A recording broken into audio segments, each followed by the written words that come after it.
vou contar mais uma linda história a partir de agora.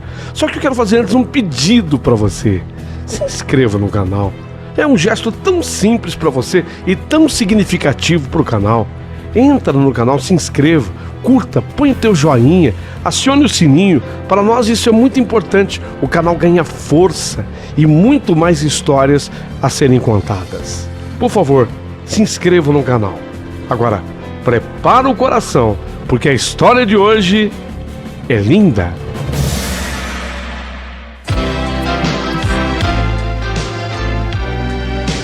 Rádio Emoção. Paulinho Boa Pessoa. A verdade de cada um.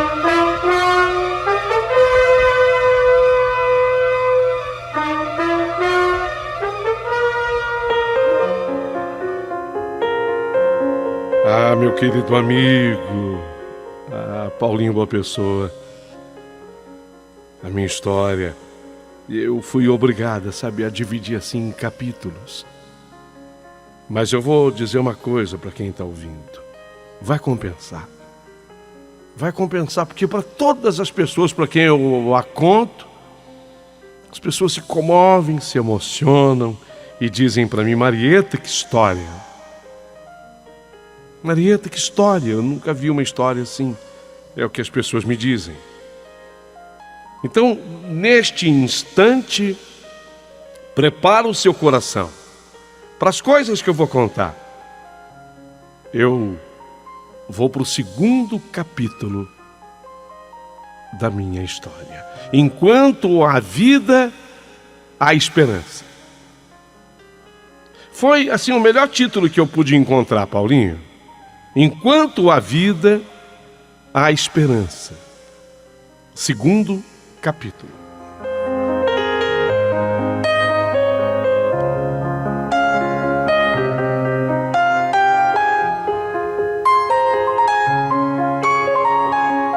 Eu, Marieta, havia tido aquele impressionante sonho. E ao mesmo tempo em que foi um sonho, foi uma visão do meu filho Ravi. Eu havia pedido na UTI que ele me desse um sinal sobre doação de órgãos, que havia sido um assunto, não ainda um pedido, porque ele tinha o mínimo de atividade cerebral. Mas o médico responsável por Ravi deixou claro que esse seria o teor da nossa próxima conversa. Então eu havia pedido ao Ravi um sinal, mas sobre esse assunto. Nós nunca tínhamos discutido isso, até pela juventude dele. Não se esqueçam que o Ravi tem nesse momento 32 anos. E se eu fiz o apelo com tanta verdade em mim, Ravi me atendeu. Eu fui atendida, eu fui ouvida. Mas não sobre isso veio sinalizar o meu filho, não sobre a doação de órgãos. O assunto ficou completamente esquecido por ele. Mas ele veio me contar, veio me falar de um filho.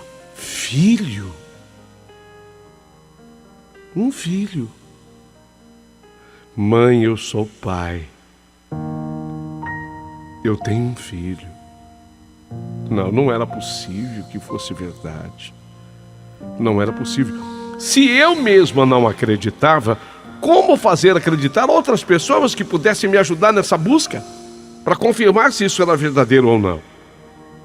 Sim, pois Ravi, na aparição feita a mim, foi claro. Ele queria que eu fizesse essa busca. Ele citou na aparição, no sonho, ele citou o nome do lugarejo, Valo Verde.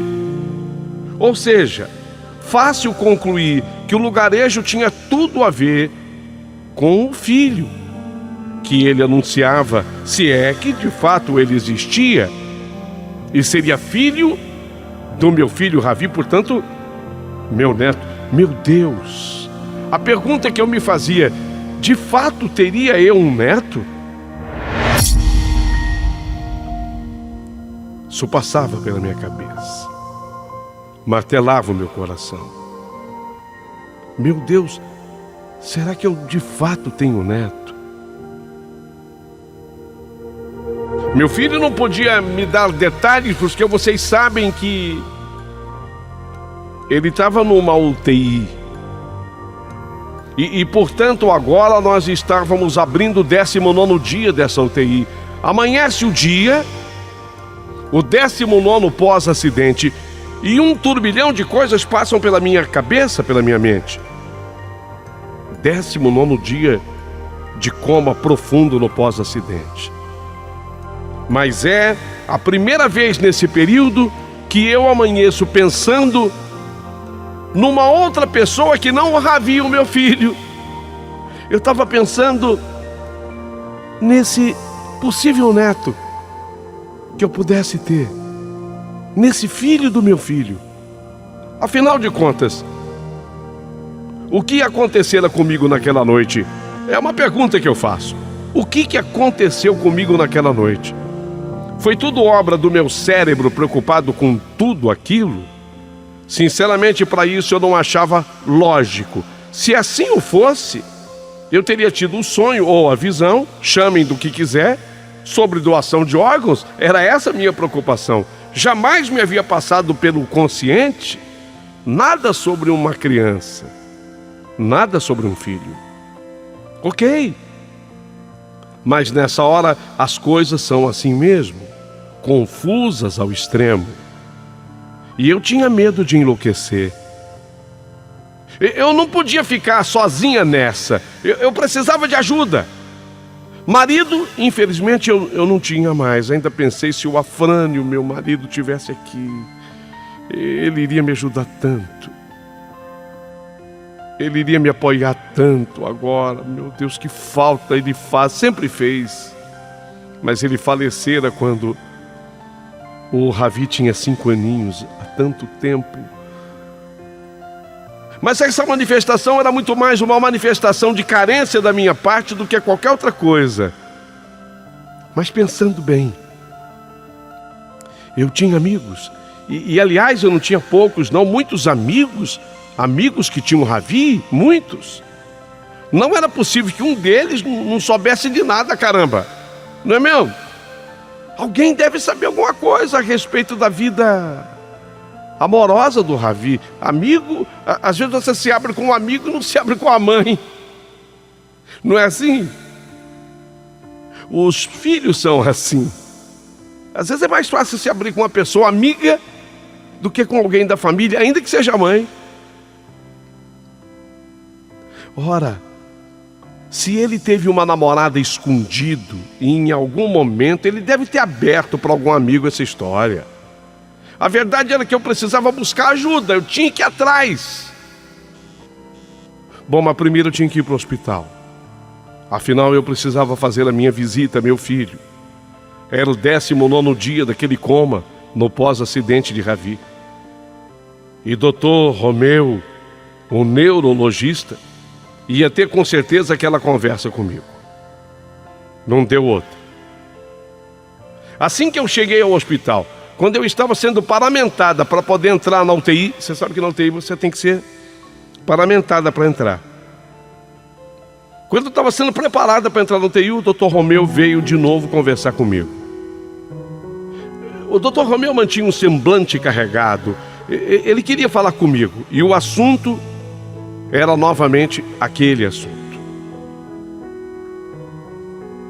Eu nessa hora, eu comecei a tremer.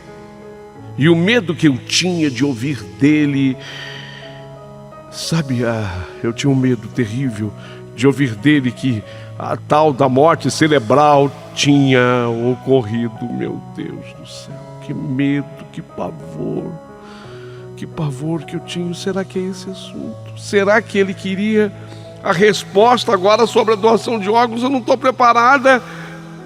Meu filho não me deu nenhum sinal com respeito a isso. Eu veio falar de um filho. Oh meu Deus, o que será que ele vai falar comigo? Mas Deus nos dá sempre coragem, né? E temos que enfrentar, fazer o quê? Ninguém poderia passar por aquilo a não ser eu própria. Busquei aquele fôlego. Busquei aquela coragem. E eu tinha que enfrentar. O neurologista, neurocirurgião, Dr. Romeu, primeiro ele ouve aquela clássica pergunta minha: Dr. Romeu, como está o meu filho? Como está o Ravi? E ele responde: o Dona Maria está quadro estável, mas ainda com baixíssima atividade cerebral. Posso dizer para a senhora que não houve alteração no quadro de ontem para hoje. O senhor acha que tem alguma chance? Olha, Dona Maria, então eu vou dar uma resposta que a senhora, dentro da sua sabedoria, vai entender. Dentro da sua sapiência, vai entender. Para quem tem fé em Deus, nada é impossível. Deus é Deus. Agora, do ponto de vista da ciência, eu vou lhe explicar em detalhes o que acontece, o que ocorre, para que o Ravi, seu filho, seja considerado tecnicamente morto. É necessário, é preciso que 5 pontos ocorram. 5 pontos. 5 pontos. E quais seriam, doutor Romeu? Vou explicar para a senhora. O ponto 1, para que eu considere o Ravi tecnicamente morto. O ponto 1, ele precisa estar em coma não perceptivo. Ele tem que estar em coma profundo. Aquela inconsciência total. Esse coma, infelizmente, ele atingiu. Quer dizer, o ponto 1, ele já atingiu. O ponto 2, falta de reatividade supraespinhal. Eu vou explicar em outras palavras para a senhora. Essa falta de reatividade supraespinhal é a ausência de reflexos motores. Ou seja, eu posso bater com um martelo ou tocar qualquer parte do ponto do corpo do seu filho com uma agulha, que ele não reage. Ele não tem reflexo. Também, infelizmente, esse segundo ponto, ele atingiu. Nossa, doutor. Terceiro ponto. São 5, não, doutor? São. Terceiro ponto. A apneia. A apneia é a ausência de respiração, mas é uma apneia persistente. Para a senhora entender o quanto quando o paciente entra nessa apneia persistente, é quando o paciente esquece de respirar. O cérebro já não funciona lembrando da necessidade da respiração, do oxigênio para se manter vivo. Então, se a gente tira o respirador mecânico do paciente, o cérebro dele é incapaz de se lembrar de respirar. E, infelizmente, esse terceiro ponto teu filho também atingiu. Nossa, doutor. E o ponto 4? Ponto 4 é a presença de lesão encefálica de origem conhecida e irreversível. É quando seria a morte de um grande número de neurônios. É quando o cérebro é machucado, a senhora entendeu? É quando o cérebro é ferido e não tem jeito de reverter. É irreversível. Esse é o 4º ponto. E esse ponto, Dona Marieta, esse ponto está preservado ainda. Quer dizer, o seu filho, ele não atingiu esse ponto 4. Mas eu não quero dizer com isso que esse ponto não possa ser atingido. A qualquer momento infelizmente pode acontecer. Tudo depende do próprio organismo dele. Ai, graças a Deus, pelo menos, né? Pelo menos um ponto, doutor. Um ponto a favor. E ainda tem um ponto 5. O ponto 5 é a temperatura corporal. A temperatura corpórea. Quando a temperatura começa a ficar muito próxima de 35 graus. Aí a gente considera que a pessoa já entrou em morte encefálica. A senhora sabe que a nossa temperatura deve ser de 36,5. Essa temperatura minha, da senhora, a temperatura normal nossa. Quando ela fica muito baixa, é péssimo sinal vital. E lamentavelmente esse ponto, o seu filho também atingiu.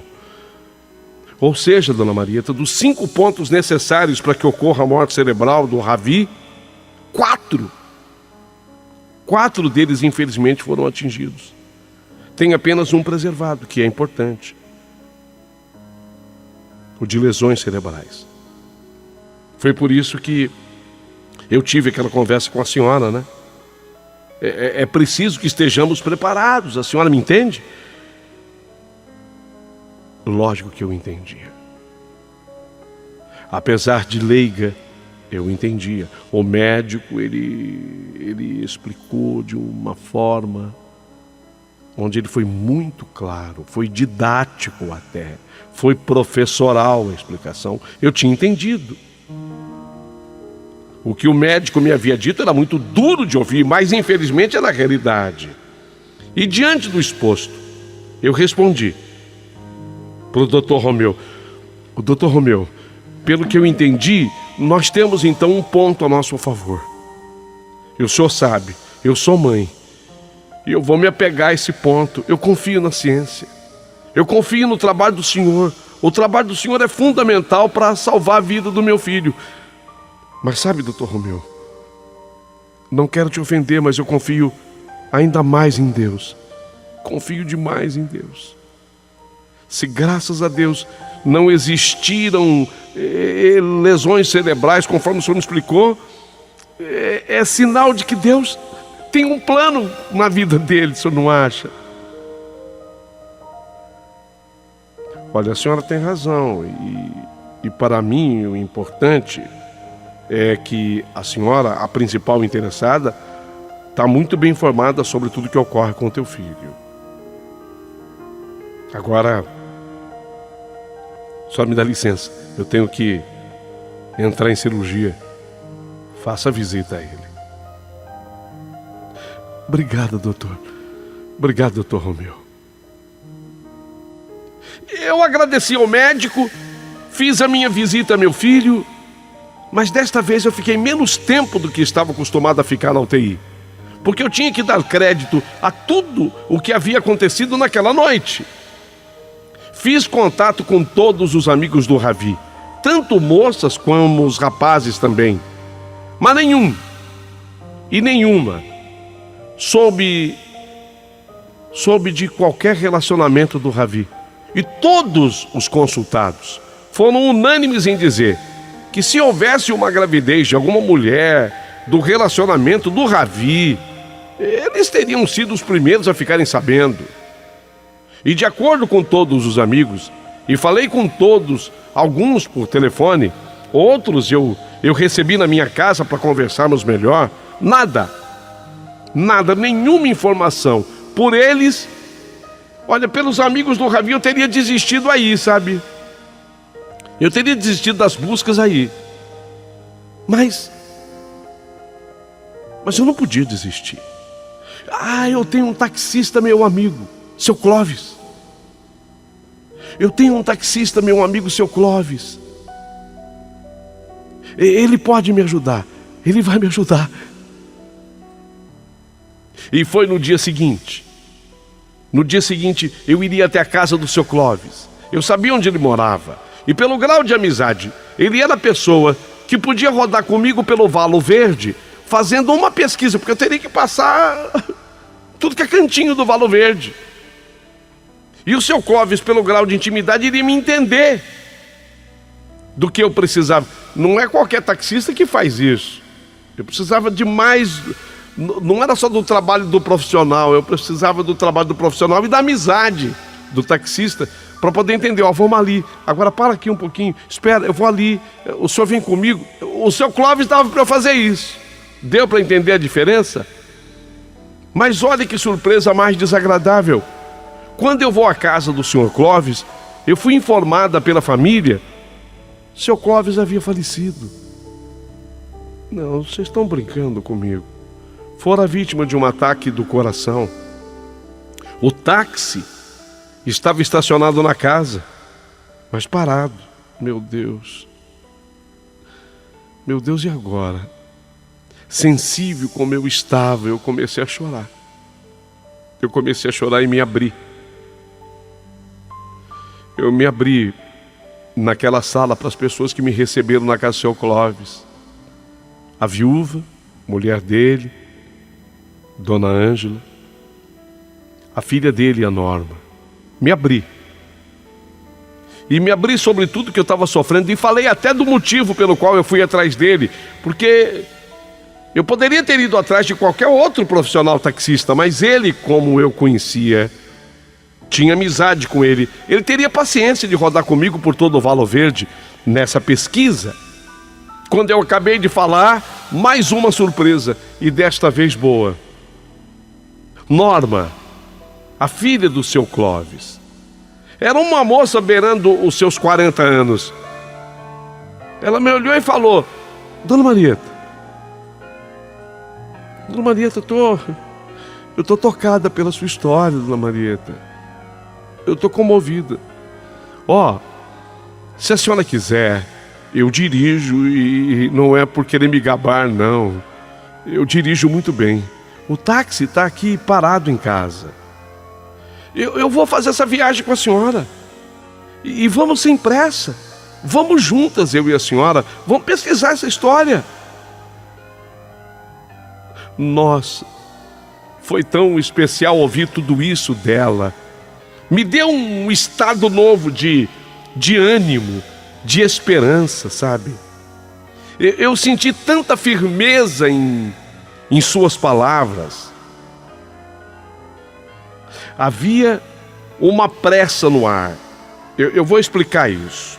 Eu vou explicar essa pressa. Havia sim uma pressa no ar e eu vou explicar. Eu tinha colocado na minha cabeça que meu filho não foi à toa me fazer aquela comunicação. Que ele, meu filho, tinha pressa na busca. Sabe esse tipo de coisa que mãe, e só mãe mesmo acredita? Ninguém mais. Representava para mim o seguinte, que meu filho, ele precisava que eu descobrisse esse filho dele antes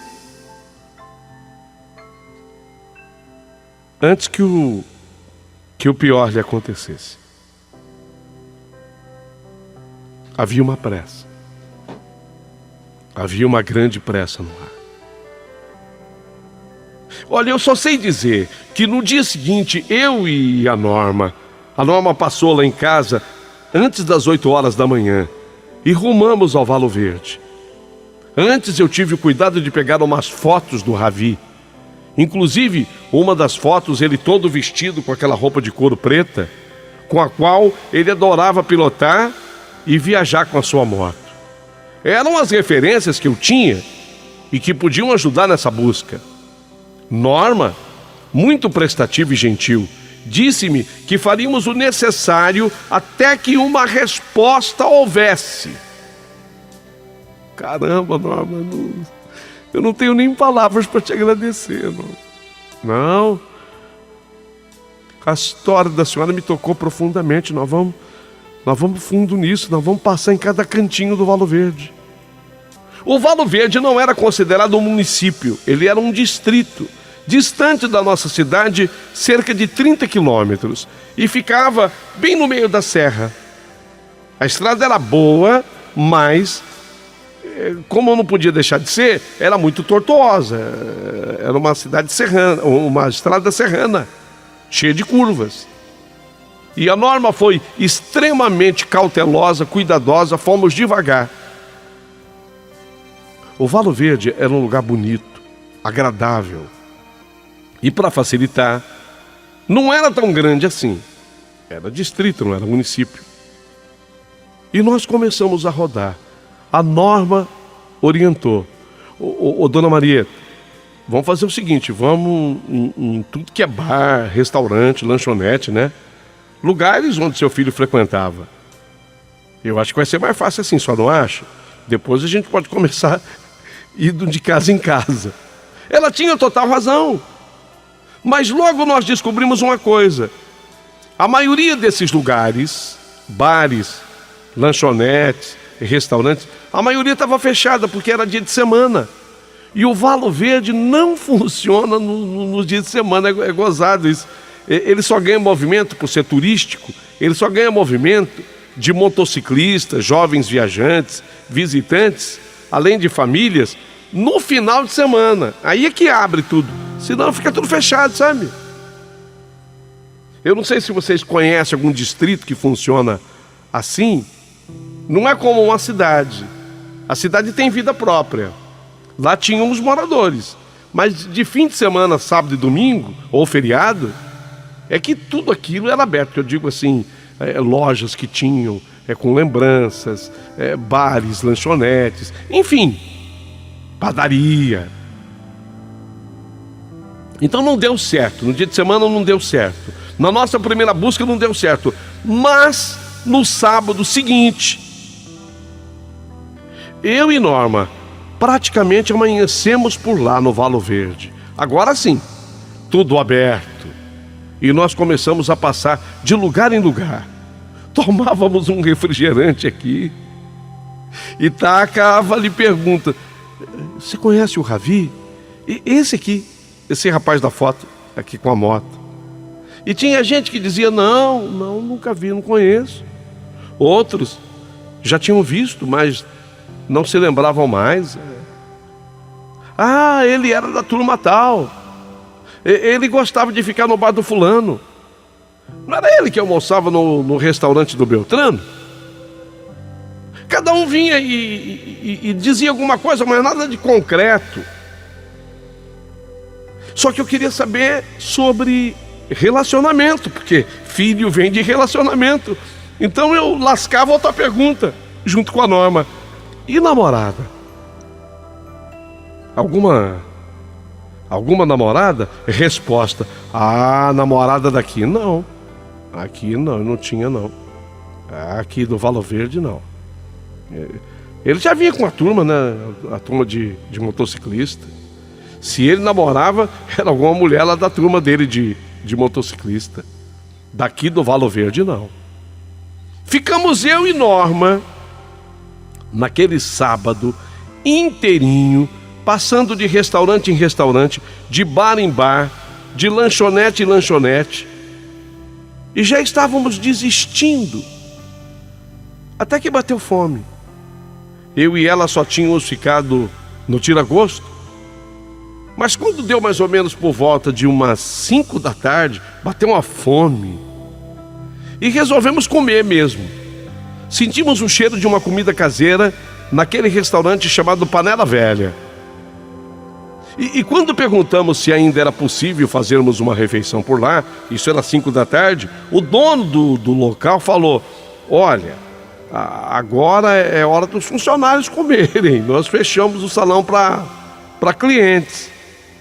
Mas se vocês estão com fome e não fizerem questão de comerem com os funcionários da casa, dá as ordens.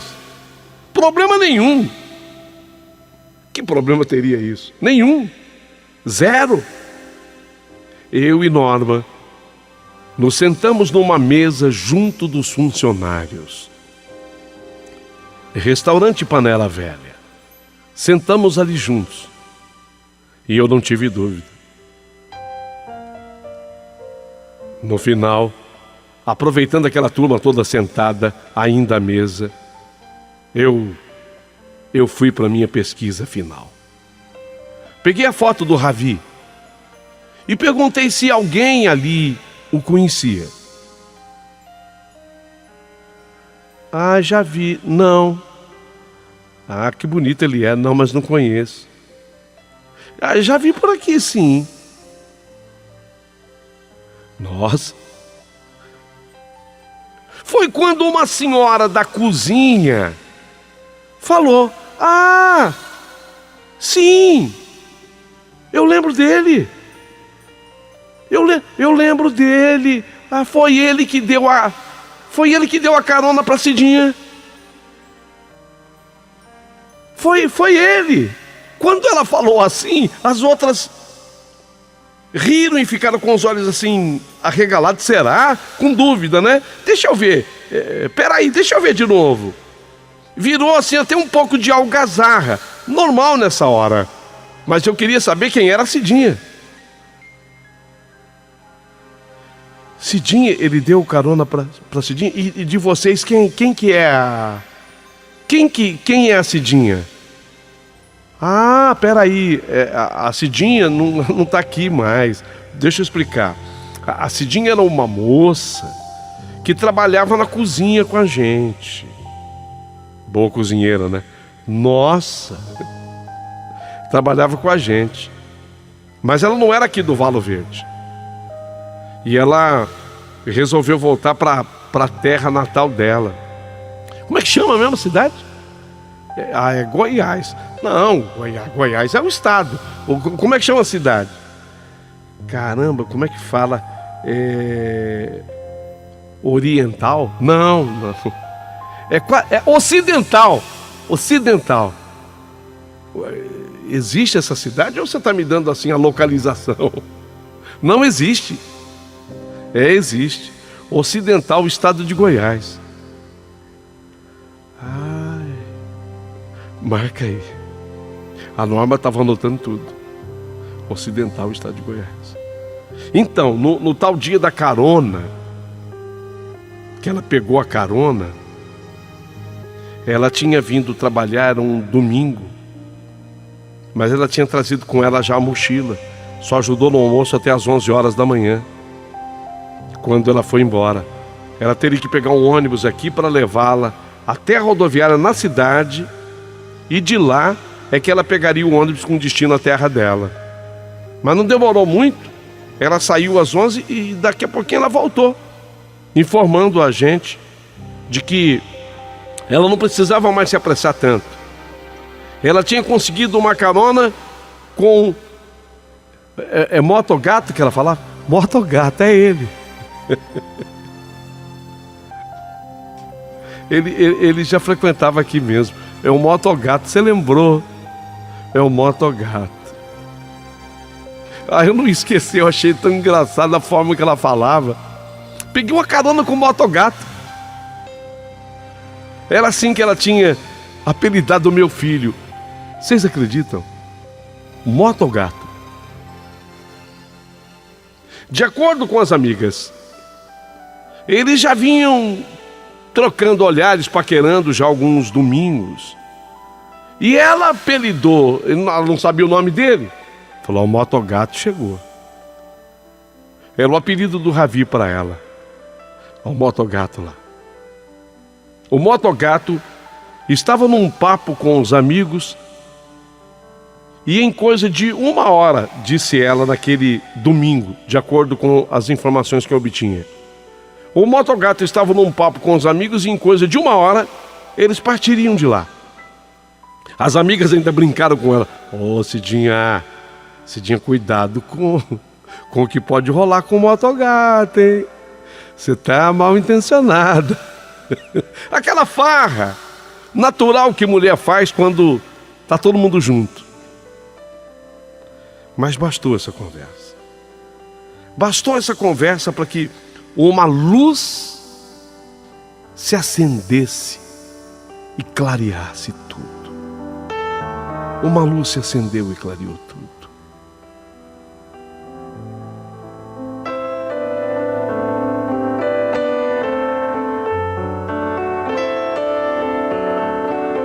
Aquela mulher da cozinha, ela tinha apenas a informação de que ela era de uma cidade chamada Ocidental, em Goiás, mas não tinha endereço completo.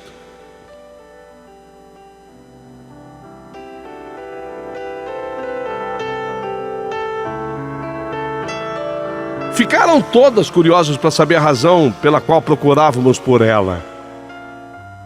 E eu, para não suscitar mais fofoca, acabei segurando essa história do filho. Eu não ia falar sobre filho. Dissemos que nada importante. É que meu filho falava muito dela para nós, né? E a gente queria conhecer. A descoberta havia sido grande. Mas e agora? Valo Verde era um pulinho, ia até lá, dava 30 quilômetros da minha cidade até o distrito. Valo Verde, tudo bem. 30 quilômetros. Mas e Ocidental? Goiás. Cidade da qual nunca antes havíamos ouvido falar. E meu filho doente numa UTI, lutando contra a morte, lutando pela vida numa UTI. Eu falei, Norma, não vou poder me afastar dele assim. Sabe, eu não vou poder, sabe, ficar longe dele. Eu tenho medo de que... Entendeu? Eu tenho medo, Norma, de que o pior possa acontecer.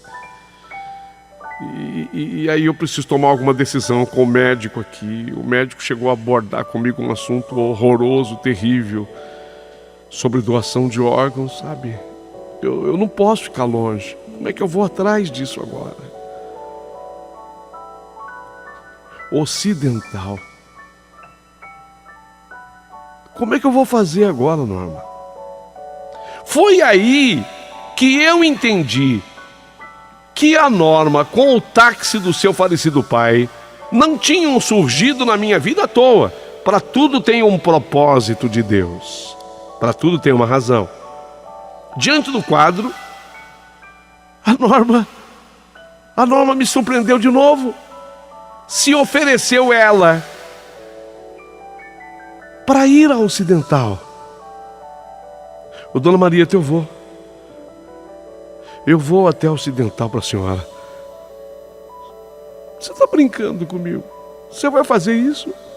Eu vou até lá. Eu vou até o Ocidental, eu faço essa pesquisa para a senhora lá. Eu me emocionei. Gente, é de se emocionar, porque não era uma viagem qualquer. Eram 877 quilômetros. Quase 1.000 quilômetros de distância. 877 quilômetros. 12 horas batidas de viagem dentro de um carro. Isso sem contar as paradas. E ela estava se propondo a fazer isso por mim, para mim. Eu conheci o pai dela. Mas aquela moça estava se propondo a me ajudar. Não era, e não é, qualquer pessoa que faz isso por alguém. Não é. Ainda mais que nós não tínhamos tempo, não podíamos esperar. Repito, eu tinha medo que meu filho morresse antes. E eu tinha enfiado na minha cabeça que essa era uma resposta que ele buscava em vida. E eu tinha que lutar por isso, porque meu filho ainda vivia. Mas Deus havia encaminhado tudo. Colocou a Norma no meu caminho e era para me ajudar. Arrumei o Tiago, um sobrinho meu, para ir de companhia com a Norma até Ocidental. Isso tudo se dera lá na cidade em que nós estávamos. Isso tudo aconteceu no sábado. E já na segunda-feira, 6 da manhã, a Norma, cedinho, junto com o Tiago, meu sobrinho, eles partiram com destino ao Ocidental. Enquanto isso, eu fiquei rezando e pedindo a Deus que não levasse o meu filho antes de um desfecho. Que não levasse o meu filho antes de termos uma notícia. Norma e Tiago só chegaram na segunda-feira às 11 da noite. Saíram 6 da manhã, mas óbvio, eram 12 horas de estrada, tiveram que parar algumas vezes, é natural. Chegaram lá, e outra coisa, estrada desconhecida. A Norma, extremamente cuidadosa, ela não corria com o carro. Ela era uma excelente motorista, mas não corria com o carro. E, aliás, os excelentes motoristas não correm, né? Então ela chegou lá 11 da noite na segunda-feira. Não deu para fazer nada. Se hospedaram num hotel chamado Friburgo, lá na cidade de Ocidental. E meu filho ainda resistia. Daquele jeito, naquela luta, naquela batalha. 1 ponto a favor dele, dos 5, para se considerar a morte cerebral. Dos 5, 1 ponto só a favor dele, 1 só. Mas ele resistia. Agora, nós já estávamos no 23º dia após o acidente. Quadro inalterado, mas sem lesões cerebrais, graças a Deus. Era a barreira que separava Ravi da morte.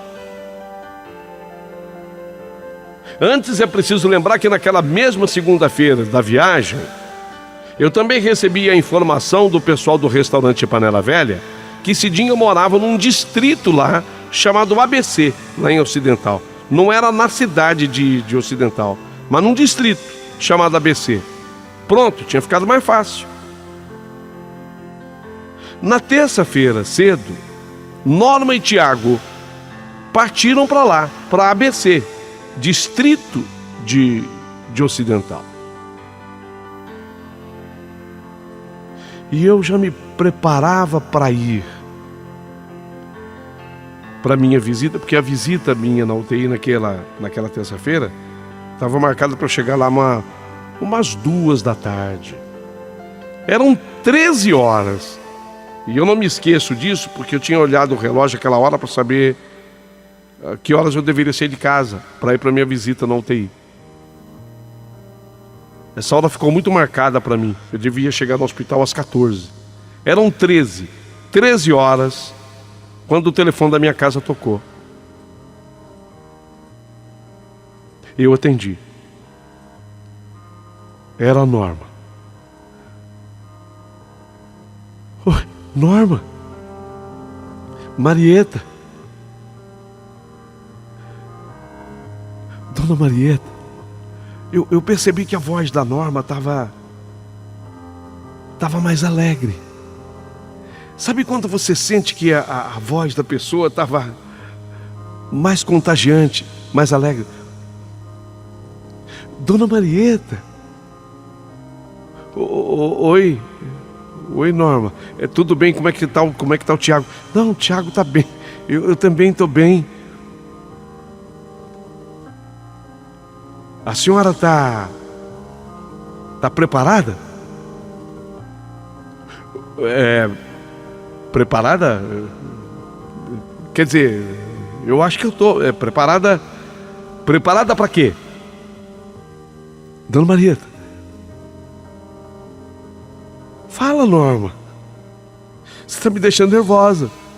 O que houve? Você está nesse lugar que eu falei, ABC, né? É um distrito aí. Eu estou falando de dentro da... Eu estou falando de dentro da casa da Cidinha. Você está brincando? Você achou? O que a gente não acha, Dona Maria? E então? Me fala, por favor. Dona Maria. Fala, Norma. Parabéns. Parabéns por quê? Porque a senhora é vovó de um menino lindo.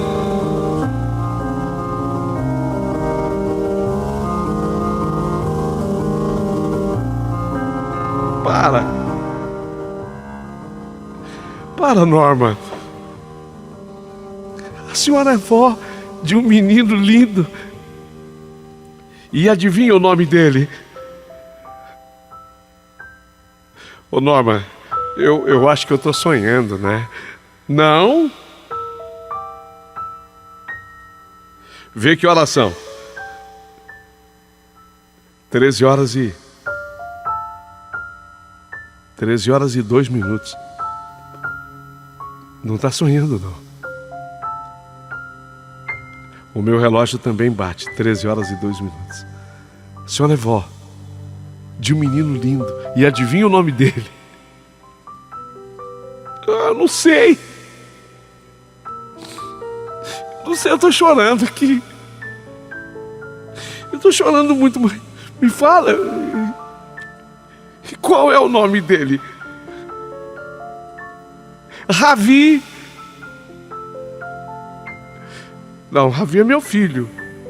A senhora entendeu certo, é isso mesmo. Também é o nome do teu neto. Ravi.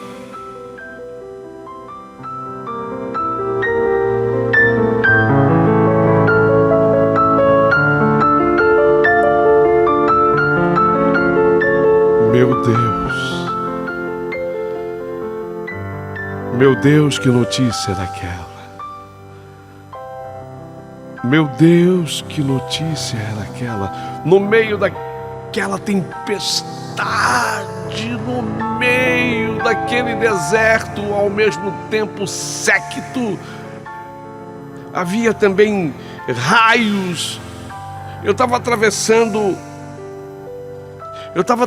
um deserto assim, séquito, sem vida e com raios perigosos, mas eis que de repente, diante daquela notícia, surge naquele oásis um momento de céu límpido azul, sem tempestade, e uma lagoa de água cristalina e fresca, e um gramado,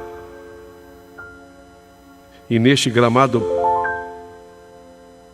palmeiras que provocavam sombra. Era momento de eu me sentar naquele gramado e descansar um pouco. Que notícia era aquela?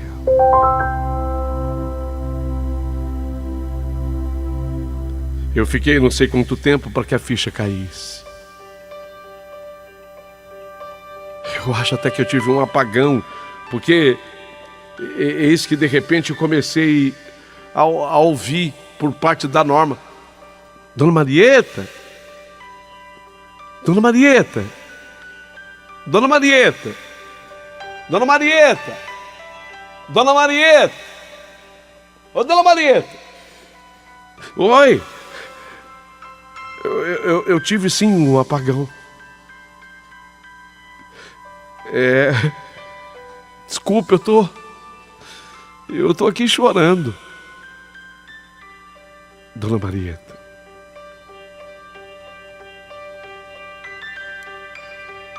a senhora é vó do Ravi.